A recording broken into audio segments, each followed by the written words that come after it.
Good afternoon, and a very happy birthday all the way to the South Pacific, to the Pacific Oceans, to Lingmate. Very happy birthday to you. I hope you are Hun Hao.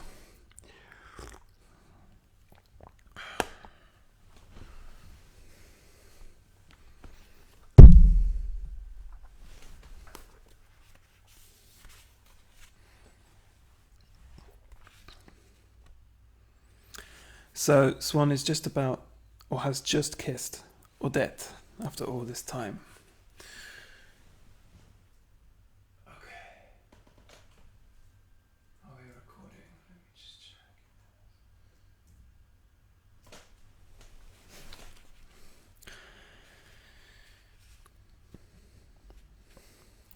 The ice once broken, every evening, when he had taken her home, he must follow her into the house, and often she would come out again in her dressing gown and escort him to his carriage, and would kiss him before the eyes of his coachman, saying, "What on earth does it matter that people see?" And on evenings when he did not go to the Verdurins, which happened occasionally, now that he had opportunity of meeting Odette elsewhere, when, more and more rarely, he went into society, she would beg him to come to her on his way home, however late he might be.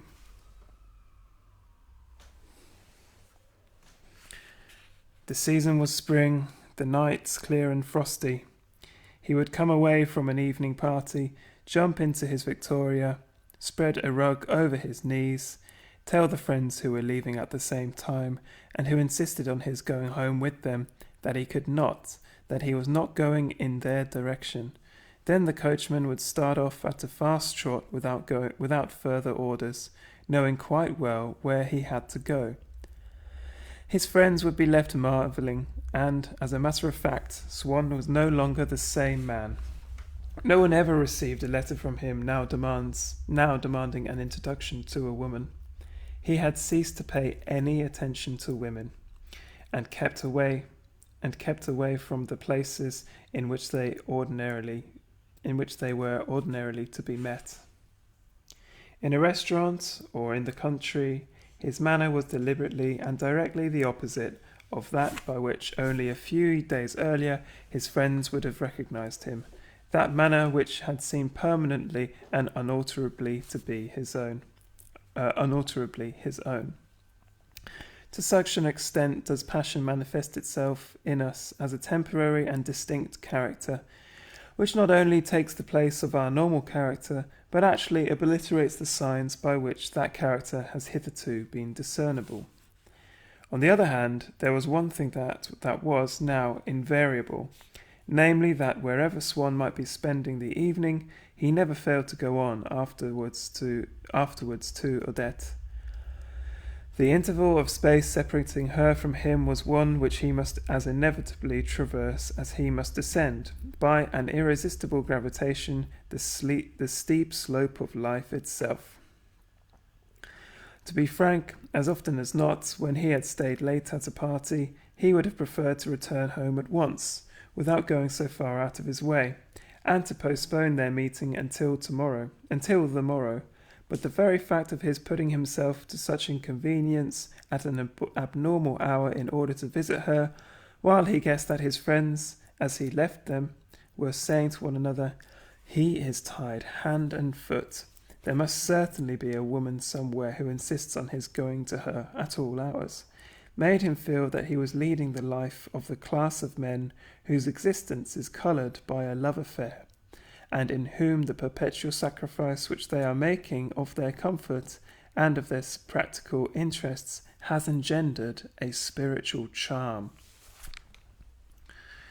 Then, though he may not consciously have taken this into consideration, the certainty that she was waiting for him, that she was not anywhere or with anyone else, that he would see her before he went home, drew the sting from that anguish, forgotten, it is true, but latent and ever ready to be reawakened, which he had felt on the evening when Odette had left the Verdurins before his arrival, an anguish the actual cessation of which was so agreeable that it might even be called a state of happiness. Perhaps it was to that hour of anguish that there must be attributed the importance which Odette had since assumed in his life. Other people are, as a rule, so immaterial to us that, when we have entrusted to any one of them the power to cause so much suffering or happiness to ourselves, that person seems at once to belong to a different universe, quick with sensation, on which that person and ourselves are ever more or less in contact.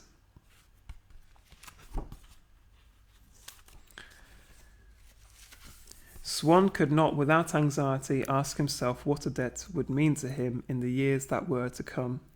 Sometimes, as he looked up from his Victoria on those fine and frosty nights of early spring, and saw the dazzling moonbeams fall between his eyes and the deserted streets, he would think of that other face, gleaming and faintly roseate like the moon's, which had one day risen on the horizon of his mind, and since then had shed upon the world that mysterious light in which he saw it bathed. If he arrived, after the hour at which Odette sent her servants to bed, before ringing the bell at the gate of her little garden, he would go round first into the other street, over which, at the ground level, among the windows, all exactly alike, but darkened, of the adjoining houses, shone the solitary lighted window of her room. He would rap upon the pane, and she would hear the signal, and answer before running to meet him at the gate.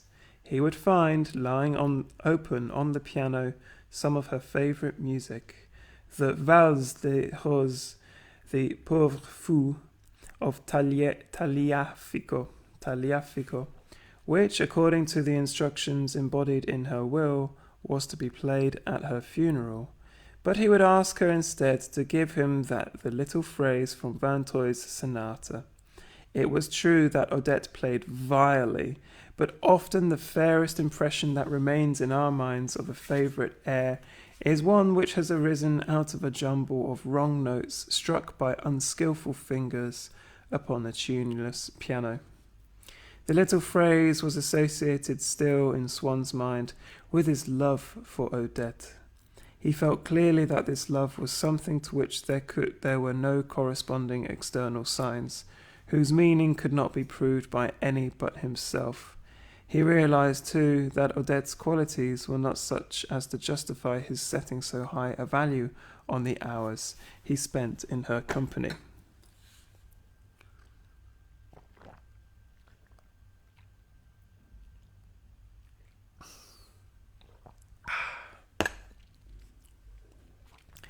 And often, when the cold government of reason stood unchallenged, he would readily have ceased to sacrifice so many of his intellectual and social interests to this imaginary pleasure. But the little phrase, as soon as it struck his ear, had the power to liberate in him the room that was needed to contain it. The proportions of Swann's soul were altered. A margin was left for a form of enjoyment which corresponded no more than his love for Odette to any external object, and yet was not, like his enjoyment of that love, purely individual, but assumed for him an objective reality superior to that of other concrete things. This thirst for untasted charm, the little phrase would stimulate it anew in him, but without bringing him any definite gratification to assuage it, with the result that those parts of Swann's soul in which the little phrase had obliterated all care for material interests, those human considerations which affect all men alike, were left bare by it, blank pages on which he was at liberty to inscribe the name of Odette. Moreover, where Odette's affection might seem ever so little abrupt and disappointing, the little phrase would come to supplement it, to amalgamate with it its own mysterious essence. Watching Swann's face while he listened to the phrase, one would have said that he was inhaling an aesthetic which allowed him to breathe more deeply. and the pleasure which the music gave him, which was shortly to recreate in him a real longing, was in fact closely akin at such moments to the pleasure which he would have derived from experimenting with perfumes, from entering into contact with a world for which we men were not created, which appears to lack form because our eyes cannot perceive it, to lack significance because it escapes our intelligence, to which we may attain by way of one sense only. Deep repose, mysterious refreshment for Swann, for him whose eyes, although delicate interpreters of painting, whose mind, although an acute observer of manners, must bear forever the indelible imprint of the barrenness of his life, to feel himself transformed into a creature foreign to humanity, blinded, deprived of his logical faculty, almost a fantastical unicorn, a chimera-like creature conscious of the world through his 2 ears alone. And as, notwithstanding, he sought in the little phrase for a meaning to which his intelligence could not descend, with what a strange frenzy of intoxication must he strip bare his innermost soul of the whole armour of reason, and make it pass unattended through the straining vessel down into the dark filter of sound. He began to reckon up how much that was painful, perhaps even how much secret and unappeased sorrow underlay the sweetness of the phrase, and yet to him it brought no suffering. What matter though the phrase repeated that love is frail and fleeting, when his love was so strong? He played with the melancholy which the phrase diffused. He felt it stealing over him, but like a caress which only deepened and sweetened his sense of his own happiness.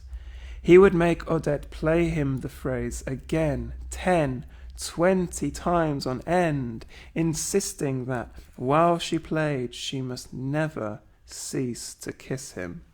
Every kiss provokes another. Ah, in those earliest days of love, how naturally the kisses spring into life, how closely in their abundance are they pressed one against another, until lovers would find it as hard to count the kisses exchanged in an hour as to count the flowers in a meadow in May.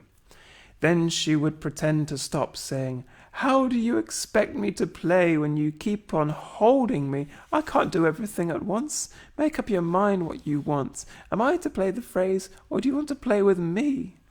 Then he would become annoyed, and she would burst out with a laugh which was transformed as it left her lips, and descended upon him in a shower of kisses. Or else she would look at him sulkily, and he would see once again a face worthy to figure in Botticelli's Life of Moses. He would place it there, giving to Odette's neck the necessary inclination. And when he had finished her portrait in distemper, in the 15th century, on the wall of the Sistine, the idea that she was nonetheless in the room with him still by the piano at that very moment, ready to be kissed and won, the idea of her material existence, of her being alive, would sweep over him with so violent an intoxication that, with eyes starting from his head and jaws that parted as though to devour her, he would fling himself upon this Botticelli maiden and kiss and bite her cheeks.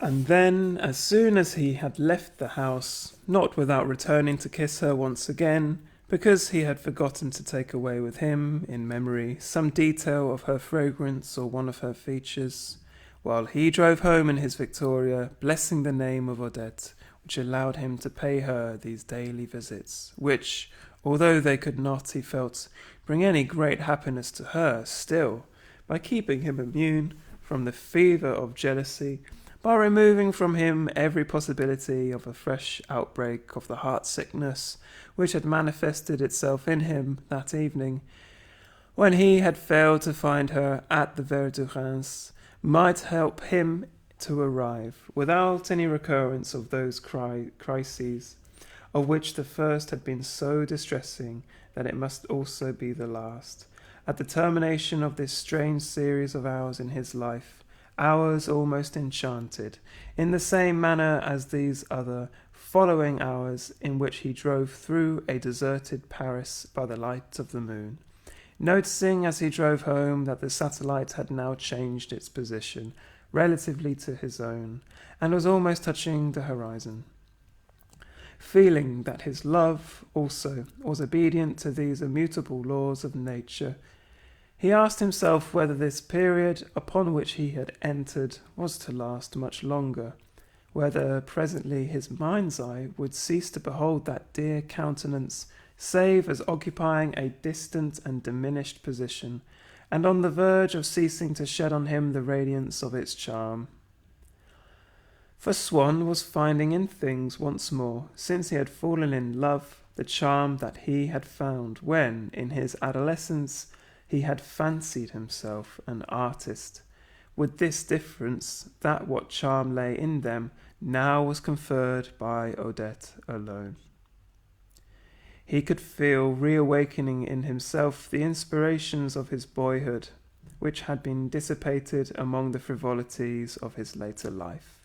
But they all bore now the reflection, the stamp of a particular being, and during the long hours which he had found a subtle pleasure in spending at home, alone with his convalescent spirit, he became gradually himself again, but himself in thraldom to another.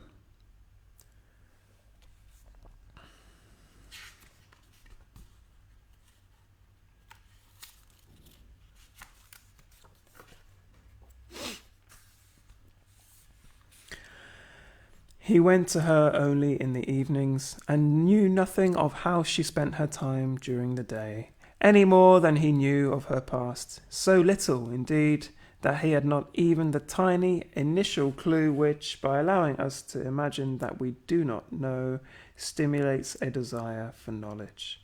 And so he never asked himself what she might be doing, or what her life had been.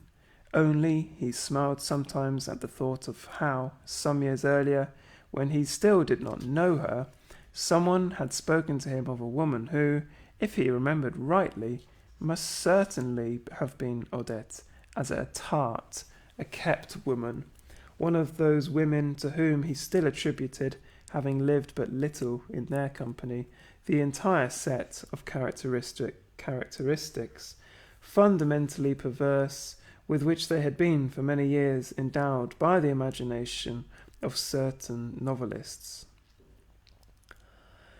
He would say to himself that one has, as often as not, only to take the exact counterpart of the reputation created by the world in order to judge a person fairly. When, with such a character, he contrasted that of Odette, so good, so simple, so enthusiastic in the pursuit of ideals, so nearly incapable of not telling the truth that, when he had once begged her, so that they might dine together alone, to write to Madame Verdurin, saying that she was unwell, the next day he had seen her face to face with Madame Verdurin, who asked whether she had recovered, blushing, stammering, and, in spite of herself, revealing in every feature how painful, what a torture it was to her to act a lie, and while in her answer she multiplied the fictitious details of an imaginary illness, seeming to ask pardon by her suppliant look and her stricken accents for the obvious falseness of her words.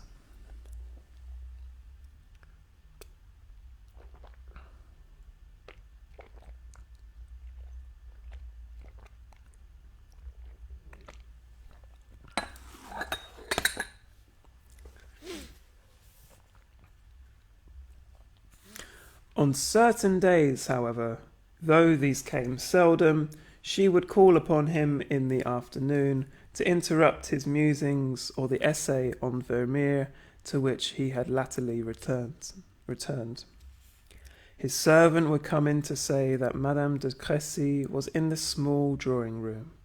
He would go in search of her, and when he opened the door, on Odette's blushing countenance, as soon as she caught sight of Swann, would appear, changing the curve in her lips, the look in her eyes, the mouldings of her cheeks, an all-absorbing smile. Once he was left alone, he would see again that smile, and her smile of the day before, another with which she had greeted him some time else, the smile which had been her answer. In the carriage that night, when he had asked her whether she objected to his rearranging her cattleyas, and the life of Odette at all other times, since he knew nothing of it, appeared to him upon a neutral and colourless background, like those sheets of sketches by Watteau, upon which one sees, here and there, in every corner and in all directions, traced in 3 colours upon the buff paper, innumerable smiles. But once in a while, illuminating a chink of that existence which Swann still saw as a complete blank, even if his mind assured him that it was not so, because he was unable to imagine anything that might occupy it. Some friend who knew them both, and, suspecting that they were in love, had not dared to tell him anything about her that was of the least importance, would describe Odette's figure as he had seen her that very morning, going on foot up the Rue Abatucci, in a cape trimmed with skunks, wearing a Rembrandt hat, and a bunch of violets in her bosom. This simple outline reduced Swann to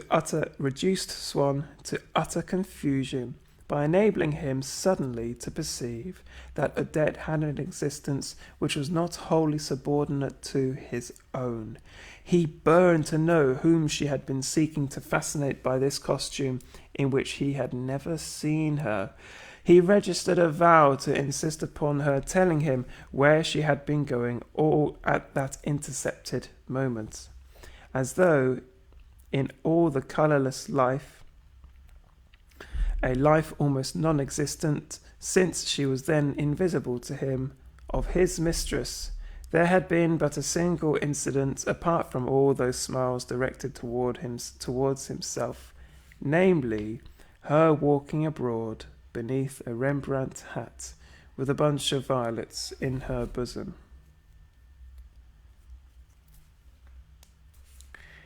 Except when he asked her for Vinteuil's little phrase instead of the Vals de Rose, Swann made no effort to induce her to play the things that he himself preferred, nor in literature any more than in music to correct the manifold errors of her taste. He fully realized that she was not intelligent.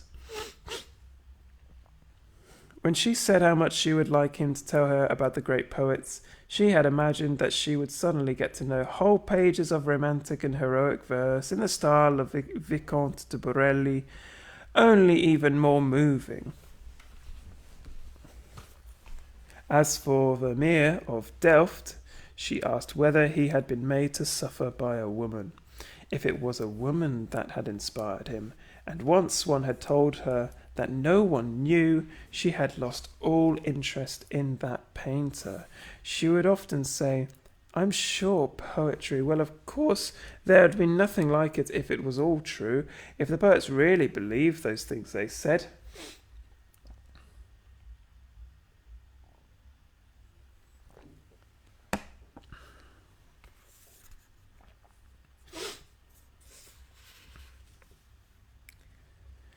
But as often as not you'll find there's no one so mean and calculating as all those fellows. I know something about poetry. I had a friend once who was in love with a poet of sorts. In his verses he never spoke of anything but love, and heaven and the stars. Oh, she was properly taken in.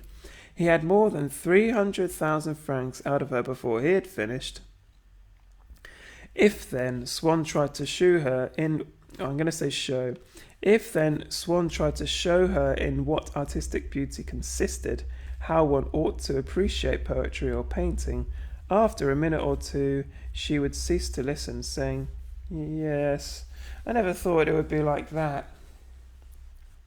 And he felt that her disappointment was so great that he preferred to lie to her, assuring her that what he had said was nothing, that he had only touched the surface, that he had not time to go into it all properly, that there was more in it than that. Then she would interrupt with a brisk, "More in it? What? Do tell me." But he did not tell her, for he realized how petty it would appear to her, and how different from what she was expecting, less sensational and less touching. He was afraid, too, lest, disillusioned in the matter of art, she might at the same time be disillusioned in the greater matter of love.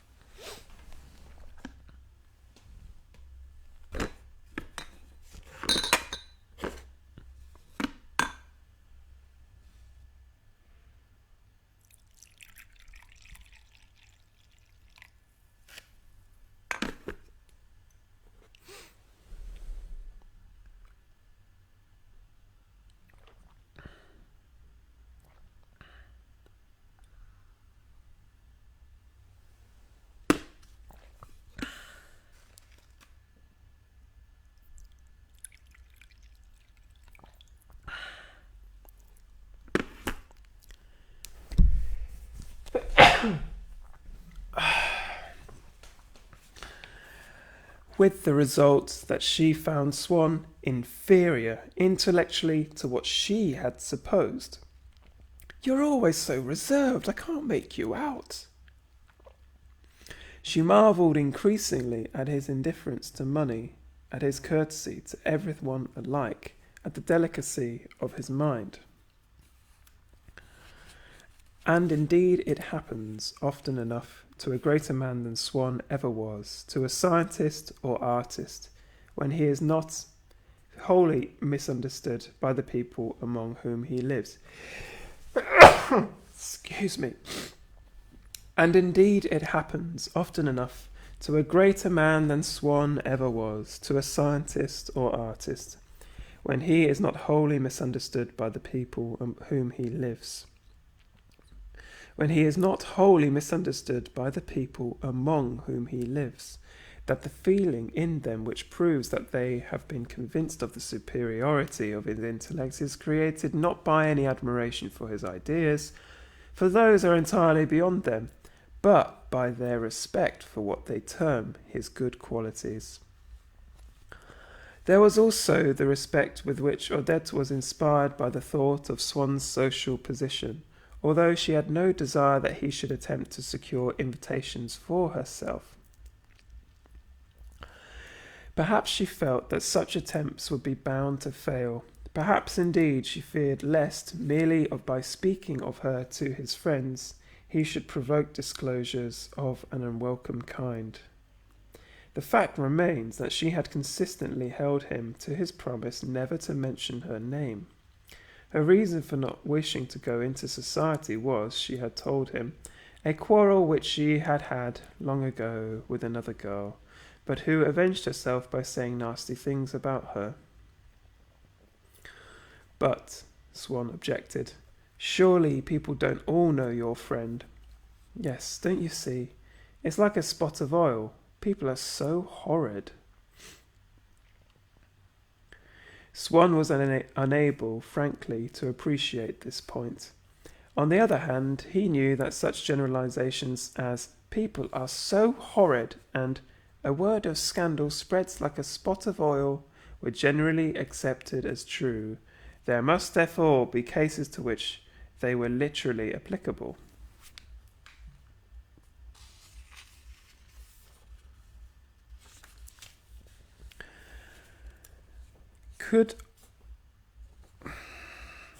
Could Odette's case be one of these?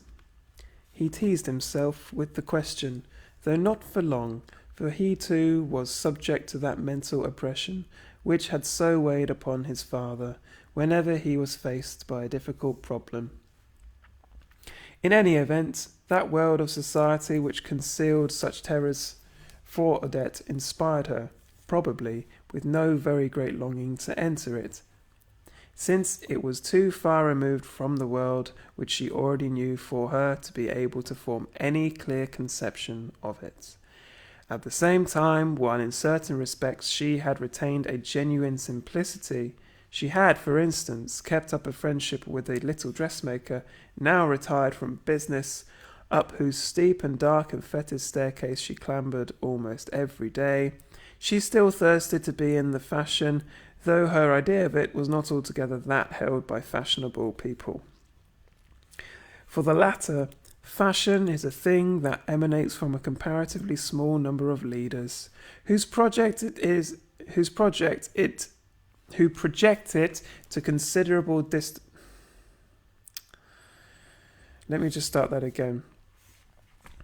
For the latter, fashion is a thing that emanates from a comparatively small number of leaders, who project it to a considerable distance, with more or less strength according as one is nearer to or farther from their intimate centre.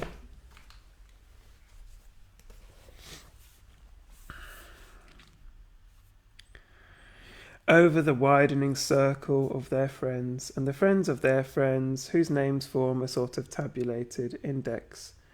People in society know this index by heart.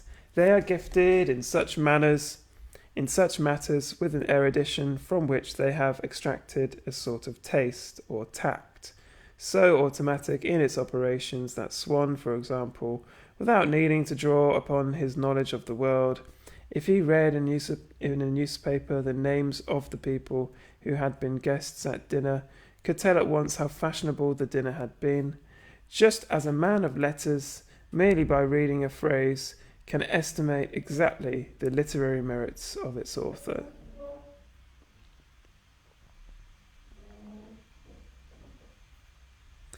But Odette was one of those persons, an extremely numerous class, whatever the fashionable world may think, and to be found in every section of society, who do not share this knowledge, but imagine fashion to be something of quite another kind, which assumes different aspects according to the circle to which they themselves belong, but has the special characteristic common alike to the fashion of which Odette used to dream, and to that before which Madame Cottard bowed, of being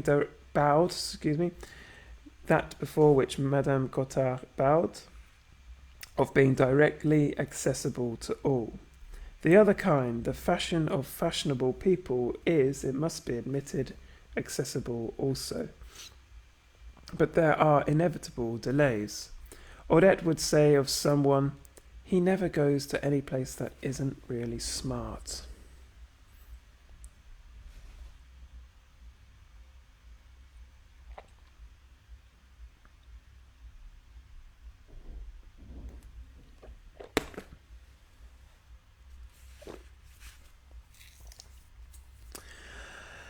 And if Swann were to ask her what she meant by that, she would answer with a touch of contempt, "Smart places? Why, good heavens, just fancy at your age having to be told what the smart places are in Paris. What do you expect me to say? Well, on Sunday mornings there's the Avenue de l'Impératrice, and then the lake at 5 o'clock, and on Thursdays the Eden Theatre, and then the Hippodrome on Fridays. Then there are the balls." What balls? What balls?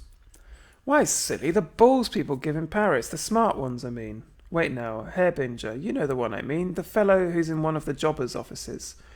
Yes, of course, you must know him. He's one of the best-known men in Paris, the great big fair-haired boy who wears such swagger clothes. He always has a flower in his buttonhole and a light-coloured overcoat with a fold down the back. He goes about with that old image. Takes her to all the first nights. Very well. He gave a ball the other night and all the smart people in Paris were there. I should have loved to go, But you had to show your invitation at the door, and I couldn't get one anywhere. After all, I'm just as glad now that I didn't go. I should have been killed in the crush and seen nothing. Still, just to be able to say one had been to Herbinger's ball, you know how vain I am. However, you may be quite certain that half the people who tell you they were there are telling stories. But I am surprised that you weren't there, a regular tip-topper like you.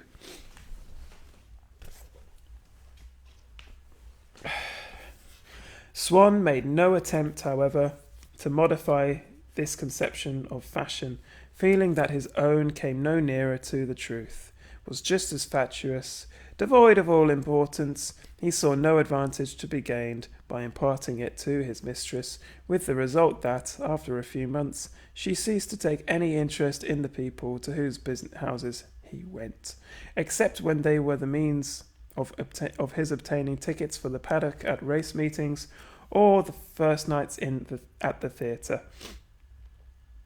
She hoped that he would continue to cultivate such profitable acquaintances, but she had come to regard them as less smart since the day when she had passed the Marquise de Villeparisis,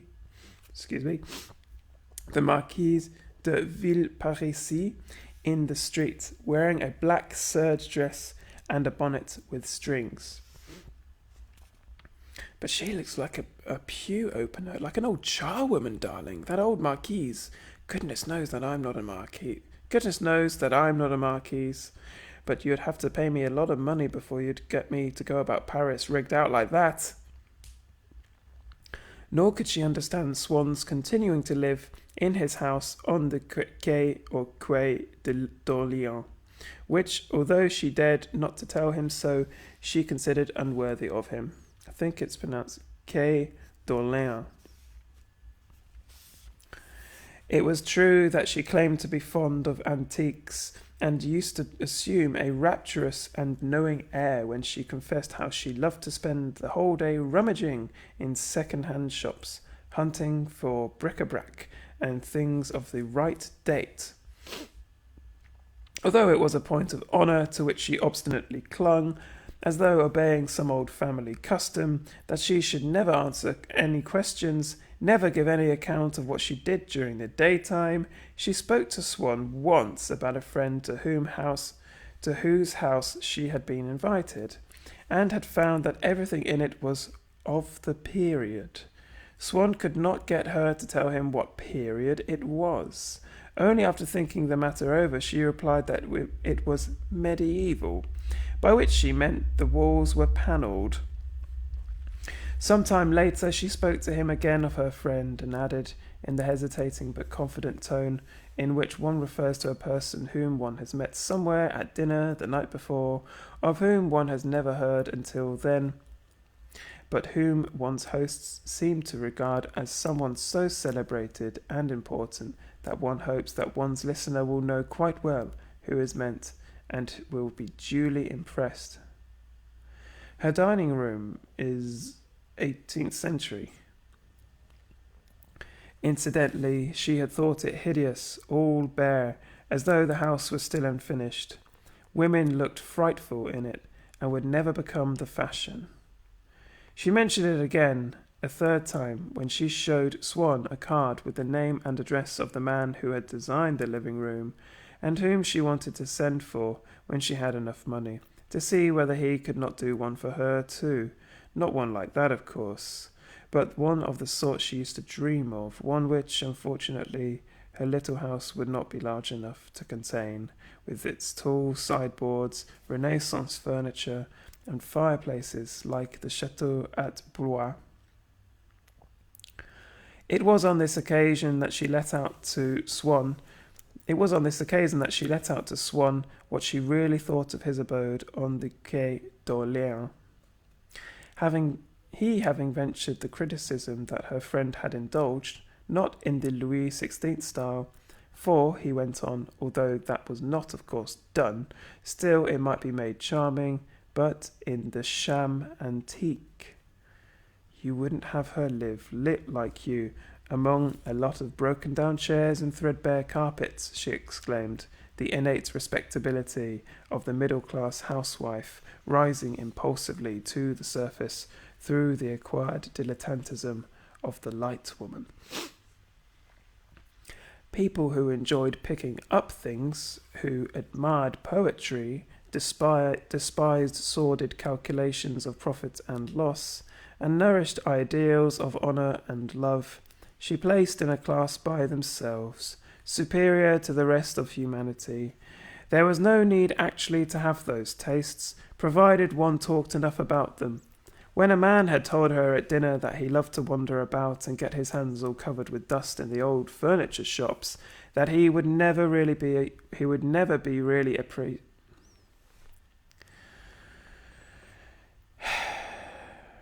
There was no need actually to have those tastes, provided one talked enough about them. When a man had told her at dinner that he loved to wander about and get his hands all covered with dust in the old furniture shops, that he would never be really appreciated in this commercial age, since he was not concerned about the things that interested it, and that he belonged to another generation altogether, she would come home saying, "Why, he's an adorable creature, so sensitive. I have an idea." And she would conceive for him a strong and sudden friendship. But, on the other hand, men who, like Swann, had these tastes but did not speak of them, left her cold. She was obliged, of course, to admit that Swann was most generous with his money, but she would add, pouting, "It's not the same thing, you see, with him."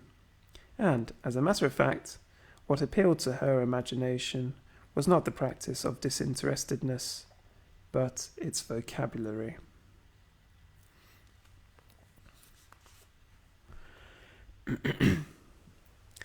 Feeling that often he could not give her in reality the pleasures of which she dreamed, he tried at least to ensure that she should be happy in his company, tried not to contradict those vulgar ideas, that bad taste which she displayed on every possible occasion, which all the same he loved, as he could not help loving everything that came from her, which even fascinated him. For were they not so many more of those characteristic features, by virtue of which the essential qualities of the woman emerged and were made visible? And so, when she was in a happy mood because she was going to see the Reine Topaz, or when her eyes grew serious, troubled, petulant, if she was afraid of missing the flower show, or merely of not being in time for tea, with muffins and toast, at the Rue Royale tea rooms, where she believed that regular attendance was indispensable, and set the seal upon a woman's certificate of smartness, Swann, enraptured as all of us are at times by the natural behaviour of a child, or by the likeness of a portrait which appears to be on the point of speaking, would feel so distinctly the soul of his mistress, rising to fill the outlines of her face, that he could not refrain from going across and welcoming it with his lips. "Oh, then, so little Odette wants us to take her to the flower shows, does she? She wants to be admired, does she? Very well. We will take her there, but we can but obey her wishes."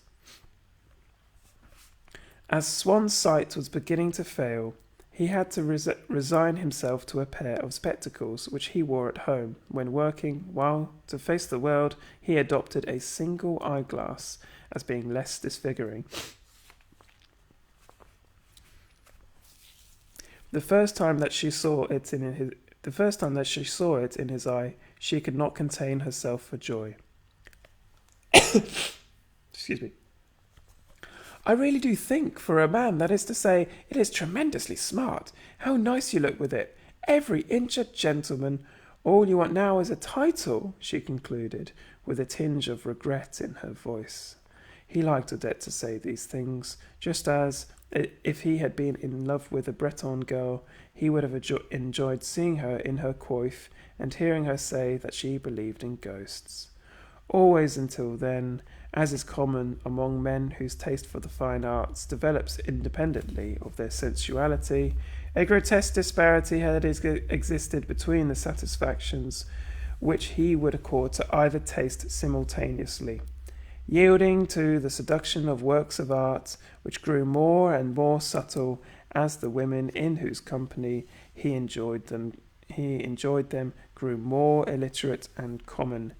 He would take a little servant girl to a screen box in a theatre, where there was some decadent piece which he had wished to see performed, or to an exhibition of impressionist painting, with the conviction, moreover, that an educated society woman would have understood them no better, but would not have managed to keep quiet about them so prettily.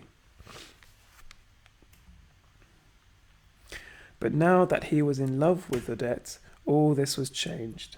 To share her sympathies, to strive to be one with her in spirit, was a task so attractive that he tried to find satisfaction in the things that she liked, and did find a pleasure, not only in copying her habits, but in adopting her opinions, which was all the deeper because, as those habits and opinions sprang from no roots in her intelligence, they suggested to him nothing except that love, for the sake of which he had preferred them to his own.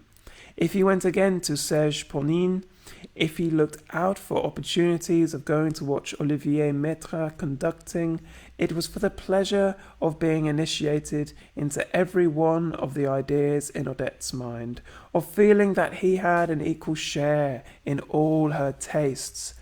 This charm of drawing him closer to her, which her favourite plays and pictures and places possessed, struck him as being more mysterious than the intrinsic charm of more beautiful things and places, which appealed to him by their beauty, but without recalling her.